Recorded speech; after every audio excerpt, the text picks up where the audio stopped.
Premier লিগের শিরোপা লড়াই জমিয়ে তুলেছে ম্যানচেস্টার সিটি। বড়দিনের ছুটি কাটিয়ে ফিরে গতকাল নটিংহাম ফরেস্টকে 2 গোলে হারিয়েছে পেপ গার্দিওলার দল। টানা ষষ্ঠ জয়ে পয়েন্ট টেবিলে শীর্ষে উঠেছে তারা। যদিও গতকাল রাতে ব্রাইটনের বিপক্ষে জিতলে আবারও শীর্ষে উঠে যাবে আর্সেনাল, আর গানাররা পয়েন্ট করলে সিটি শীর্ষে থাকবে। দারুণ জয়ে প্রিমিয়ার লিগে গোল করা কাটিয়েছেন সিটির স্ট্রাইকার ব্রায়ান চেরকি। ফরাসি স্ট্রাইকার চলতি মৌসুমে প্রথম ম্যাচে গোল করেছিলেন। এরপর গতকাল 83তম মিনিটে নটিংহামের জালে বল পাঠিয়ে সিটিকে টানা ষষ্ঠ জয় এনে দেন।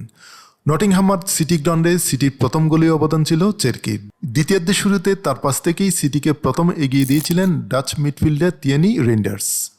এগিয়ে যাওয়ার আনন্দ অবশ্য বেশিক্ষণ স্থায়ী হয়নি সিটির। 54তম মিনিটে নটিংহামের ইংলিশ মিডফিল্ডার ওমারে হাসিচন নিচু শটে সমতা ফেরান। এরপর আক্রমণ ধরে রাখলেও গোলের দেখা পাচ্ছিল না গার্দিওলার দল।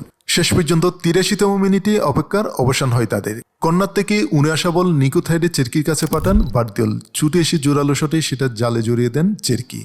গোলটি কতটা কাঙ্ক্ষিত ছিল সেটা সিটির উল্লাস দেখেই বোঝা যায়।